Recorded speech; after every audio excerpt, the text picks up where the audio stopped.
स्वागत है आप सभी का एक बार फिर से मनी केम क्लासेस में। और हम लोग पढ़ रहे हैं इलेक्ट्रोकेमिस्ट्री को। ठीक है, तो लास्ट वीडियो को डिस्कस कर लेते हैं कि हम लोगों ने क्या पढ़ा। हम लोगों ने लास्ट वीडियो, और सबसे पहली बात जो मैं अपील करना चाहूँगा कि अगर आपने लास्ट वीडियो नहीं पढ़ा तो सबसे पहले जाकर के उस वीडियो को देखिए। अगर आपने वो नहीं पढ़ा तो इस वीडियो की चीज़ें आपको शुरुआत से ही क्लियर नहीं होने वाली है। मैं क्लियर बोल रहा हूँ, शुरुआत से ही आपको चीज़ें क्लियर नहीं होंगी। पहले ही एक्सपेरिमेंट से आपको ये लगने लगेगा कि सर क्या खड़े होकर के पढ़ाने लगे। ठीक है, तो सबसे पहले आप पिछले वाले वीडियो को क्या करिए, देखिए। और अगर आपने देखा है तो आपको पता होगा पिछले वीडियो में हम लोगों ने बेसिक अपना जो मेन जो फोकस रखा वो रखा इनफिनिटी डाइल्यूशन को। इनफाइनाइट डाइल्यूशन पर जाने के बाद हम लोगों ने इनफाइनाइट डाइल्यूशन के सारे पॉइंट पढ़े कि क्या इंपॉर्टेंट पॉइंट है इनफाइनाइट डाइल्यूशन के। उसके बाद हम लोगों ने कॉलर्स के लॉ की नीड पढ़ी। नीड के बाद हमने एक्सपेरिमेंटल मेथड पढ़ा कि एक्सपेरिमेंट क्या किया था कॉलर्स सर ने।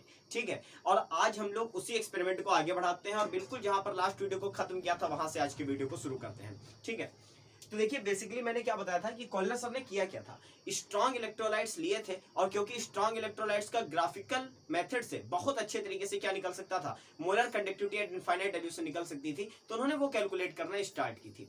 तो उसमें उन्होंने किया क्या, उन्होंने ऐसे इलेक्ट्रोलाइट्स को लेना स्टार्ट किया जिनमें एक आयन कम से कम कॉमन हो। जो लास्ट वीडियो में एक्सपेरिमेंट हम लोगों ने देखा था उसमें जो कैटायन था वो हम लोगों का क्या था, जो कैटायन था वो हम लोगों का डिफरेंट था, सोडियम और पोटेशियम था। और जो हमारे पास में एनायन था वो हमारे पास में क्या था, सेम था। और आज जो मैं एक्सपेरिमेंट लेकर के उसी एक्सपेरिमेंट का पार्ट है ये। ठीक है, इसमें देखिए क्या है, इसमें हमारे कैटायन सेम है, पोटेशियम पोटेशियम, सोडियम सोडियम और लिथियम लिथियम। ठीक है, और हमारे एनायन क्या है, एनायन हमारे क्या है, डिफरेंट है। तो ऐसे में क्या हुआ, ऐसे में देखिए सबसे पहली बात तो जो पहला कॉलम है यहाँ पर इलेक्ट्रोलाइट्स के पेयर लिए गए हैं और इन पेयर्स में एक जो कैटायन है वो कॉमन है। ठीक है, और जो दूसरा है वो है lambda M at infinite dilution. ठीक है, 298 केल्विन जो कि रूम टेम्परेचर है बेसिकली आपका, उस पर क्या देखी जा रही है, उस पर इनकी मोलर कंडक्टिविटी देखी जा रही है और वो भी इन्फिनिटी डाइल्यूशन पर। That's why it is lambda M not. Clear, और we can write it as infinity also. Clear पूरी तरीके से बात। तो हम लोग क्या करेंगे, देखो भाई वैल्यू क्या आई, पहली की आई 151.92 141.96। ये सारी की सारी किस मेथड से निकाली गई, ग्राफिकल मेथड से निकाली गई है। ठीक है, तो बताने का मतलब ये है कि केबीआर की इतनी वैल्यू आई और केसीएल की इतनी आई, और जब डिफरेंस देखा गया तो डिफरेंस आया 2.06। सिमिलरली जब दूसरा इलेक्ट्रोलाइट लिया भाई, पहले केबीआर और केसीएल लेकर के देखा, उसके बाद देखो कैटायन चेंज कर दिया, एनए कर दिया, बट बीआरसीएल एज इट इज रखे। तो एनएबीआर और एनएसीएल को अगर हम लोगों ने क्या किया, चेक किया, तो जो भी वैल्यूज आई 128 आई, 128.51, और दूसरी वैल्यू ये नहीं हो सकती, केबीआर की जो आएगी वो ऊपर वाली ही आएगी 151.92। ठीक है, 151.92 ये वैल्यू आएगी। ठीक है, और वो भी वो केबीआर की वैल्यू थी, हाँ बिल्कुल सही है। 1 मिनट, 1 मिनट जरा वैल्यू में चेक कर लो पूरी तरीके से जिससे आपको कंफ्यूजन ना हो। 128.51 और ये 126.45 होना चाहिए, तभी तो 2 पॉइंट आएगा। 128.51 और 126.45 तब आएगा आपका 2.06। क्लियर। अच्छा, जो तीसरा पेयर था वो था आपका LiBr और LiCl। वहां पर भी देखो LiBr की जो molar conductivity at infinity dilution थी वो थी 117.09 और जो LiCl की थी वो थी 151.03। इसका डिफरेंस भी क्या था, इसका डिफरेंस भी था 2.06। कहने का मतलब क्या है, कहने का मतलब ये है कि हमारे, ध्यान से सुनना बात को, पहली बात तो क्राइटेरिया इन्फिनिटी डाइल्यूशन के याद करिए। पहला क्राइटेरिया मैंने क्या बोला था, बोला था कि यहां पर इंटर आयनिक फोर्स जो होते हैं उनको हम लोग क्या मान लेते हैं, लगभग 0 के बराबर मान लेते हैं। समझो बातों को आप ध्यान से। फिर पिछला वीडियो 38 मिनट का, आज फिर आधा घंटा सुनो मुझको, चीजों को जड़ से क्लियर कर लो। ठीक है, आगे दिक्कत नहीं होनी चाहिए इस वीडियो को देखने के बाद, और ना ही कोई थ्योरी आपको रटनी है। चलो भाई देखो, इंटरआयनिक फोर्स क्या मान लेते थे, 0। तो कहने का मतलब ये है कि जब ये केबीआर टूटा होगा और केसीएल टूटा होगा तो इसमें भी के का कंट्रीब्यूशन है, इसमें भी पोटेशियम का कंट्रीब्यूशन है, और जब डिफरेंस निकाला तो ये दोनों के और के की जो कंडक्टिविटी थी, पोटेशियम की कंडक्टिविटी और पोटेशियम की कंडक्टिविटी तो सब्सट्रैक्ट हो गई। बचा क्या हमारे पास में, बीआर और सीएल। तो जो बीआर और सीएल का डिफरेंस है वही वैल्यू तो ये आएगी 2.06। कहने का मतलब ये है कि जो थर्ड कॉलम है ना, ये जो थर्ड कॉलम ही बना, ये बेसिकली क्या दिखा रहा है, ये बेसिकली दिखा रहा है the difference of ionic conductivities of CL and BR. ठीक, और वो क्या रहा है, सेम। वो क्या रहा है, सेम। कहने का मतलब ये है, केवल इतना सा छोटा सा कहने का मतलब हुआ कि जब हम किसी सॉल्यूशन को इनफाइनाइटली डाइल्यूट करेंगे तो उसमें मौजूद आयन की जो कंडक्टिविटी होगी, पहली बात तो वो फिक्स होगी। ठीक है, पहली बात तो वो फिक्स होगी और वो इंडिपेंडेंट होगी अपने अदर आयन से। अगर कैटायन की देखेंगे तो वो एनायन से पूरी तरीके से इंडिपेंडेंटली होगा, और अगर एनायन को देखेंगे तो कैटायन से इंडिपेंडेंट होगा। और इंडिपेंडेंट हो ना, क्यों ना हो, इंडिपेंडेंट का रीजन भी तो हमें पता है, क्योंकि डिपेंडेंसी मोबिलिटी की तब होती जब हमारे इंटरआयनिक फोर्स जीरो ना हुए होते। जब हमारे पास में इंटरआयनिक फोर्स जीरो हो गए हैं, इसका केवल इतना सा मतलब बनता है कि हमारे पास में कैटायन और एनायन के बीच का इंटरेक्शन खत्म हो चुका है। दूसरा क्राइटेरिया क्या पढ़ते थे इन्फिनिटी डाइल्यूशन का, कि ions are free to move. ठीक है, जो आयंस हैं वो इनफाइनाइट डाइल्यूशन पर मूव करने के लिए क्या हो जाते हैं, फ्री हो जाते हैं। ये भी तो पढ़ा था। तो जब वो फ्री है मूव करने के लिए तो उन्हें फर्क नहीं पड़ता कि उनके साथ का कैटायन क्या था या उनके साथ का एनायन क्या था। अच्छा, इस एक्सपेरिमेंट से कॉलर ने ये रिजल्ट निकाला, वो भी मैंने नीचे लिख रखा है। इस रिजल्ट को पहले, ये तो बुक की लैंग्वेज है, ठीक है, इसको पढ़ने के पहले समझो बात को। मैंने क्या कहा था कि जो आयन की कंडक्टिविटी होती है उसको आप छोटे लैम्डा से रिप्रेजेंट करोगे, और अगर एक बोल्ट के लिए होगी तो इसे लिखेंगे लैम्डा नॉट। ठीक, lambda naught infinity, lambda naught या लैम्डा इन्फिनिटी, और इसे कहेंगे मोलर आयनिक कंडक्टिविटी। इसे क्या कहेंगे, मोलर आयनिक कंडक्टिविटी कहेंगे। आयनिक इसलिए वर्ड लगा दिया क्योंकि आयन की कंडक्टिविटी है, और मोलर इसलिए लगा रहे हैं क्योंकि हम लोग चेक क्या कर रहे थे, लैम्डा एम चेक कर रहे थे, यानी कि हम लोग चेक क्या कर रहे थे, 1 मोल इलेक्ट्रोलाइट डाल करके चेक कर रहे थे। ठीक है, बातें समझ में आनी चाहिए, इतना नहीं, या तो आपने अगर वीडियोस नहीं देखे पीछे तभी आपको दिक्कत होगी, अदरवाइज आपको कोई परेशानी होने वाली नहीं यहाँ पर। ठीक है, तो चलो भाई आगे बढ़े कि हमारे पास में मान लो, ठीक है, पहले जो बोल रहा हूं उसको सुनो फिर देखना रिजल्ट। मान लेते हैं कि हमारे पास में हमने क्या डाला, 1 मोल इलेक्ट्रोलाइट लाए और डिसॉल्व कर दिया। ठीक है, 1 मोल लाए और डिसॉल्व कर दिया, और उधर जब टूट के पहुंचा तो 2 मोल मिले। हमें पता है डिसोसिएशन पे मोल बढ़ते हैं बच्चों। तो अगर हम लोगों ने क्या लिया, HCl लिया, 1 मोल HCl लिया, स्ट्रॉन्ग इलेक्ट्रोलाइट हमने तोड़ दिया, 100% टूट भी गया, और जब 100% टूटा, सिंगल एरो बना लो, 100% टूट गया, सिंगल एरो बना दिया। ये किसमें टूटा, H प्लस Cl-। इधर 1 मोल था, इधर कितने मोल थे, 1 मोल थे, और जब उधर पहुंचे तब देखो कितने मोल हैं, तब 1 मोल H प्लस आयन है और 1 मोल Cl माइनस आयन है। समझो बात को। तो इधर कितने मोल हैं, 1, और उधर कितने मोल हैं, 2। तो इस 1 मोल की मोलर कंडक्टिविटी उधर के 1 मोल H प्लस और 1 मोल Cl माइनस के सम के बराबर ही तो होनी है। कहने का मतलब यह है कि इस HCl की अगर मोलर कंडक्टिविटी देखें तो वो क्या होगी, वो H प्लस की molar conductivity plus Cl minus की मोलर कंडक्टिविटी के बराबर होगी। जाहिर सी बात है कि H प्लस की भाई अलग निकाल दो, H प्लस फ्री है अलग मूव करने के लिए, Cl माइनस फ्री है अलग मूव करने के लिए। Cl की अपनी मोलर कंडक्टिविटी है इन्फिनिटी डाइल्यूशन पे, और H प्लस की अपनी कंडक्टिविटी है, उन दोनों का सम कर दिया जाए तो किसकी निकल आएगी भाई, HCl की निकल आएगी। यही तो हुआ। तो इसको साइंटिफिक वर्ड में बोल दो कि हर एक आयन मोलर कंडक्टिविटी में अपना कुछ फिक्स कंट्रीब्यूशन देता है। ठीक है, वो तो यहां से भी क्लियर हुआ है कि हर एक आयन मोलर कंडक्टिविटी में अपना कुछ फिक्स कंट्रीब्यूशन देता है, और जो ओवरऑल मोलर कंडक्टिविटी होती है वो सारे के सारे आयंस की मोलर कंडक्टिविटी का क्या होती है, अलजेब्रिक सम होती है। यानी कि अगर 10 आयन मौजूद हैं और हम कहें, सिंपल वे में समझ लो यार, एक सोल्यूशन है उसमें 10 आयन मौजूद हैं, और हम कहें कि भाई बताओ पूरी मोलर कंडक्टिविटी क्या होगी, जबकि एक आयन की मोलर कंडक्टिविटी x है, तो आप कह दो कि टोटल होगी 10x। ठीक है, क्या किया हम लोगों ने, सारे आयंस की मोलर कंडक्टिविटी को ऐड ही तो कर दिया। तो कोहलर ने इन एक्सपेरिमेंट से ये रिजल्ट निकाला कि each ion make a definite contribution, हर एक आयन अपना एक डेफिनेट कंट्रीब्यूशन देता है to the molar conductivity at infinite dilution. लेकिन ये काम कब होता है, जब हमारा सोल्यूशन इनफाइनाइटली डाइल्यूट हो तभी होता है। आगे क्या कहा, which don't depend on other ion. ये तो मैंने क्लियर कर दिया कि इंटरआयनिक फोर्स क्या हो चुके होते हैं, 0 हो चुके होते हैं, तो ये दूसरे आयन पर, कैटायन की एनायन पर और एनायन की कैटायन पर डिपेंड नहीं करती है। ठीक है, तो ये रिजल्ट आया। अब इसके बाद क्या करा, इसके बाद उन्होंने अपना लॉ पूरी तरीके से क्या कर दिया, पब्लिश कर दिया। और क्योंकि लॉ की जो डिफिनेशन है वो काफी लंबी चौड़ी है, तो मैं 1 मिनट के लिए वो वीडियो को पॉज करके क्या करता हूँ, यहाँ पर लिख लेता हूँ। हाँ भाई, तो हमारी जो डिफिनेशन है कॉलर्स की वो तो आ गई हमारे किस पर, वो तो आ गई बोर्ड पर, और मैंने वीडियो ऑन नहीं किया था और मैं वीडियो बनाने लगा था, इसलिए हंस रहा हूँ अपने आप पे। चलो भाई, तो समझना क्या है, मैं एक्सप्लेन ये करने वाला था कि इस लॉ को भी पढ़ने के पहले हमें एक चीज को और डिस्कस करना है, और बेसिकली वो क्या चीज होने वाली है, वो होने वाली है ये कि जब हम लोगों ने बात की किसकी, जब हम लोगों ने बात की बच्चों इलेक्ट्रोलाइट की, तो कहा कि भाई मोलर कंडक्टिविटी को लिखेंगे कैपेम नॉट से। अगर इनफाइनाइट डाइल्यूशन पे गए तो क्या लिखेंगे, कैपेम नॉट से लिखेंगे। अच्छा, अगर आयन की बात करेंगे तो छोटे लैम्डा से लिखेंगे, यानी कि लैम्डा एम नॉट लिख देंगे। ठीक है, एम तो नहीं लिखा जाएगा, बिकॉज यहाँ पर कोई ना कोई हमें कैटायन या एनायन को रिप्रेजेंट करना पड़ता है, वो भी सिखा रहा हूं मैं आपको। लेकिन कहने का मतलब यह है कि छोटा वाला लैम्डा है आयन के लिए और बड़ा वाला लैम्डा या कैप किसके लिए है, ये है किसके लिए, ये है इलेक्ट्रोलाइट के लिए। तो ये वाला जो कैप एम था ना, ये कितने मोल इलेक्ट्रोलाइट के लिए होता था, 1 मोल इलेक्ट्रोलाइट के लिए होता था। ये बात तो याद है सबको। मोलर आयनिक कंडक्टिविटी, मोलर कंडक्टिविटी, ठीक है, मोलर आयनिक तो ये है, ये मोलर है। तो मोलर कंडक्टिविटी होती थी, यानी कि इलेक्ट्रोलाइट का अमाउंट कितना होता था, 1 मोल होता था। तो सिमिलरली ये जो छोटा वाला लैम्डा है ना, ये भी कितने के लिए है, ये भी 1 मोल के लिए ही है। समझो बात को ध्यान से, ये भी 1 मोल के लिए ही कंसीडर किया गया है। ये बात पहले अपने दिमाग में बना लो, तो आगे की चीजें बहुत आसान हो जाएंगी। तो मैं चाहे लैम्डा किसके लिए लिखूं, कैटायन के लिए लिखूं, या फिर मैं किसके लिखूं, एनायन के लिए लिखूं, ठीक है, वो 1 मोल कैटायन या एनायन की आयनिक कंडक्टिविटी होगी, ठीक है। ये बात बनाओ दिमाग में, पहले मेरे साथ ये बात बनाओ दिमाग में।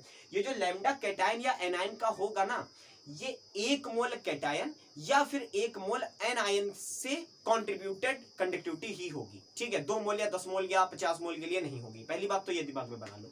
अब पढ़ लेते हैं भाई इसको। जो हम लोगों ने इतनी देर में डिस्कस किया है, वो हम लोग कॉलर्स का लॉ ही तो डिस्कस कर रहे हैं पिछले वीडियो से, बस उसी को हमें अंडर किसमें, इन्वर्टेड कॉमर्स में लिखना बचा था। तो भाई पढ़ लेते हैं कि बुक की लैंग्वेज क्या है। बुक की लैंग्वेज की the molar conductivity of an electrolyte, किसी भी इलेक्ट्रोलाइट की molar conductivity. Molar conductivity means cap M, बड़ा लैम्डा, ठीक है। Molar conductivity at infinite dilution, most important point, जब तक इनफाइनाइट डाइल्यूशन पे नहीं गए तब तक लॉ नहीं लगेगा, ठीक है। At infinite dilution is the sum of ionic conductivities, that means your small lambda, ठीक है। इसका मतलब क्या, small lambda of cation and anion. यही तो डिस्कस कर रहे थे कि भाई किसी भी इलेक्ट्रोलाइट की जो मोलर कंडक्टिविटी होगी, वो उसके कैटायन की मोलर कंडक्टिविटी और एनायन की मोलर कंडक्टिविटी के अलजेब्रिक सम के बराबर होगी, ठीक है। चलो भाई आगे बढ़ते हैं।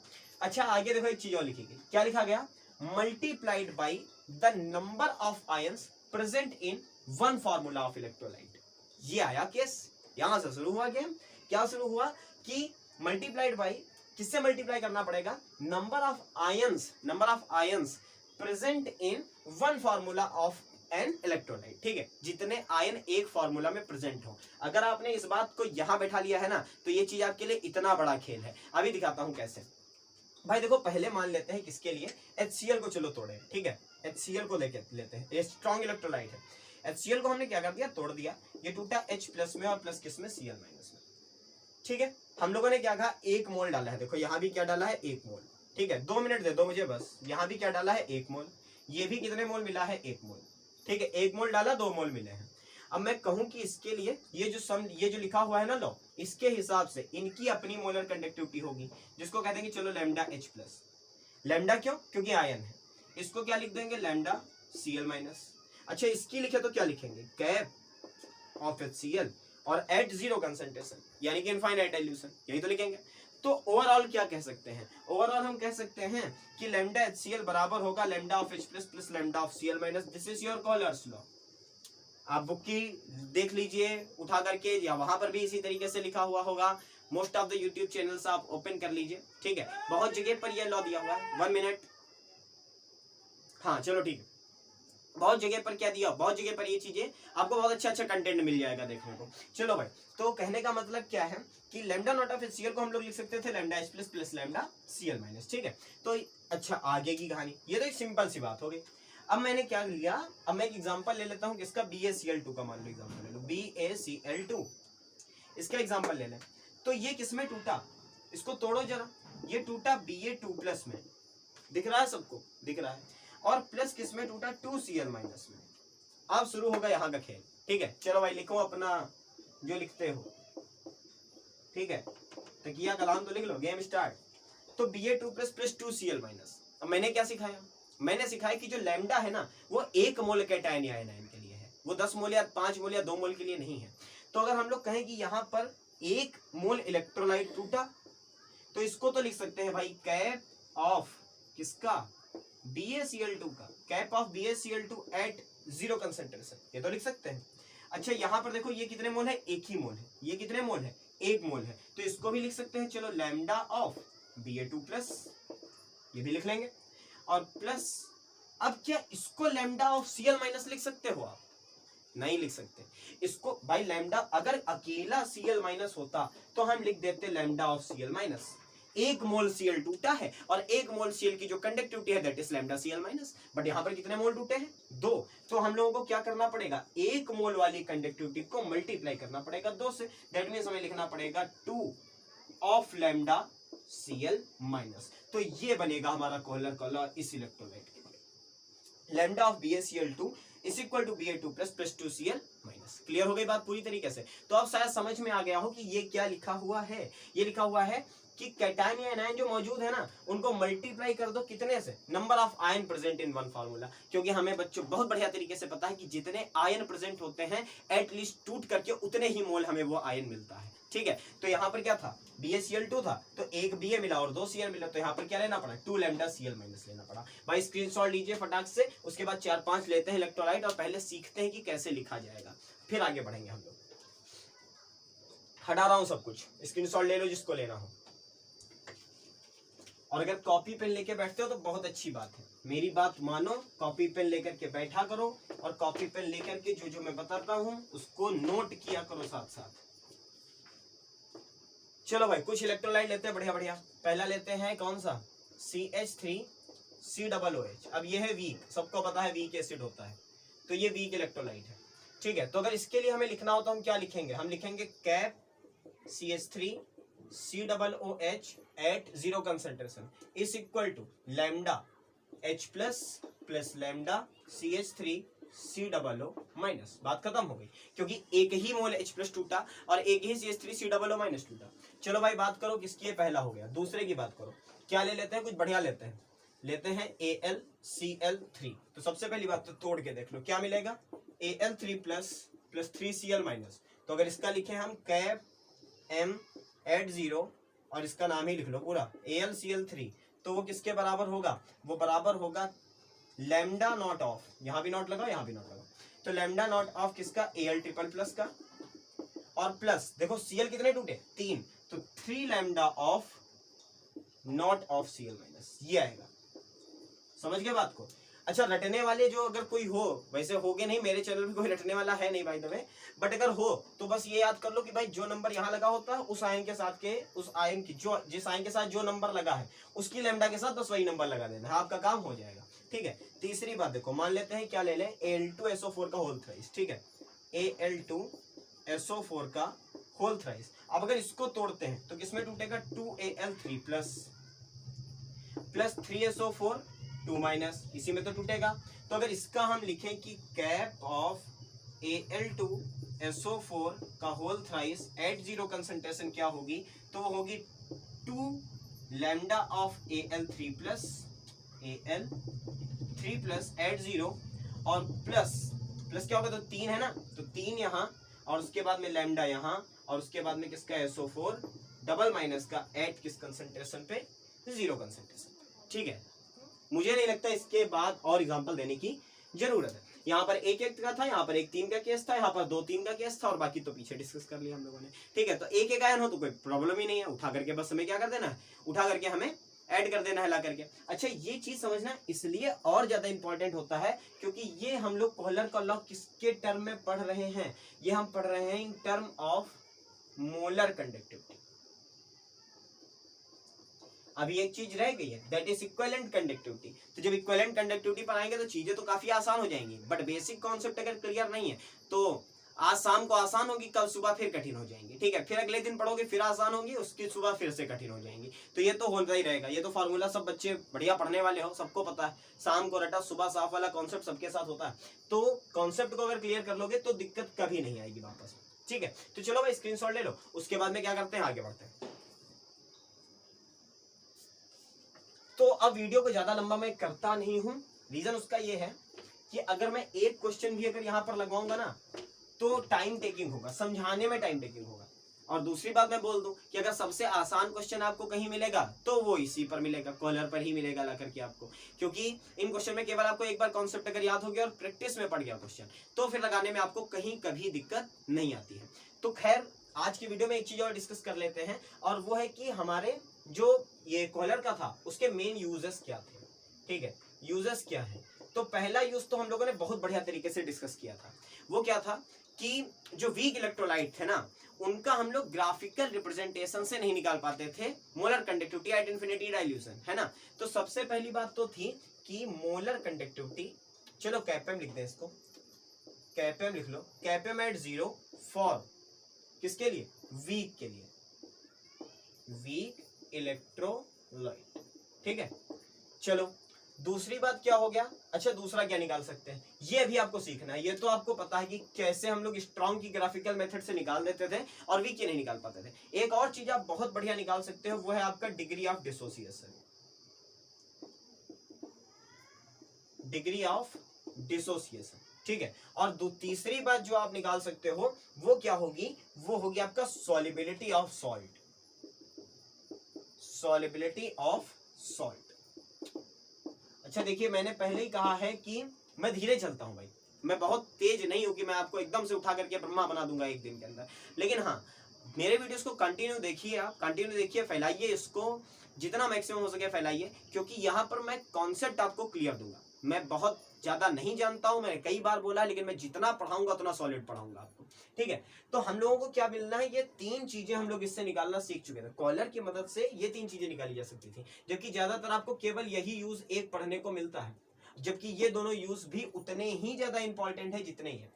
अच्छा, बच्चों के दिमाग में एक और चीज रहती है, वो ये कि सर कैसे पहचाने स्ट्रांग है कि वीक है, ठीक, कितने रट लेंगे हम, कितने मैक्सिमम रट जाएंगे। तो भाई देखिए, वीक इलेक्ट्रोलाइट को अगर आपको जानना है तो बस इसमें इतना जानो कि जितने वीक एसिड हैं, जितने वीक बेस हैं और जितने स्प्रिंगली सॉल्युबल सॉल्ट हैं।